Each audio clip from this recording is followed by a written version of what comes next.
great Greek philosopher Plato once said, "He is a wise man who invented beer." The world's most widely consumed alcoholic beverage, the third most popular drink overall, right after water and tea, beer is thought by some to be the oldest fermented beverage. Almost any substance containing sugar can naturally undergo alcoholic fermentation. Today, I am going to show you the process of making beer from brewing to bottling. Before you get started, you need to make sure you have all the materials and ingredients. If we look over here, we have a 30 to 40 quart brew pot. You have your primary fermenter, a lid with a grommet and airlock.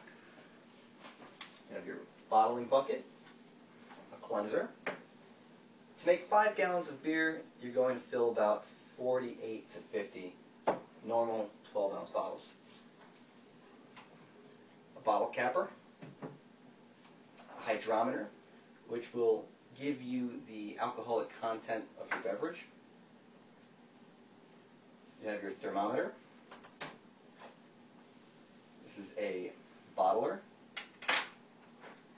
your siphoning kit, a cane to stir, and some bottle brushes.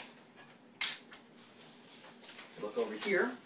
You can buy one of these ingredient kits in any normal beer store. Inside you have liquid malt extract, your dry malt extract, hop pellets, which gives beer that bitter and that bitter flavor, and also helps preserve the beer. Priming sugar, which is important during bottling. They also come with many bottle caps. And last but not least, the most important part, yeast.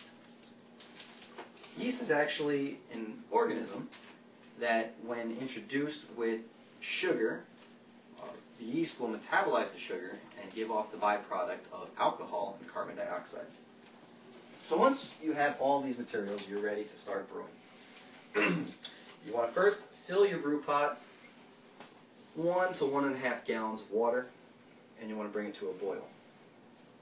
Once it boils, you're going to turn off the heat, and at the same time, while you're doing that, you're going to remove the label on your liquid malt extract, wash the can, put it in a hot pot of water so this thick syrupy substance will soften up. It makes it a lot easier to pour out.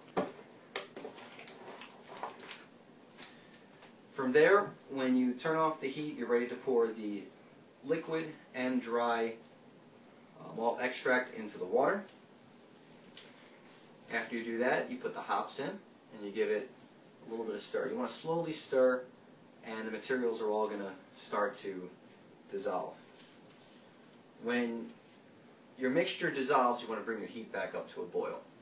And when it comes to a boil, it's going to start foaming. Now, you don't want the beer, or it's not beer yet, but you don't want this mixture to foam and stay foaming. So what you can do is a combination of removing the pot, putting it back on, removing the pot, putting it back on. When you remove the pot, the foam subsides. You keep doing that until finally, when you're boiling the mixture, it's not going to foam up. At that time, when it stops foaming, you're going to want to let that sit on the stove, keep boiling for 20 to 30 minutes. At the same time, while that's happening, you want to prepare your fermenting vessel. You're going to put about 3 gallons of water into your vessel. Now, when this is done boiling, you're going to slowly pour the mixture into the vessel. And whatever room is left, you want to fill up with water to about 5 gallons.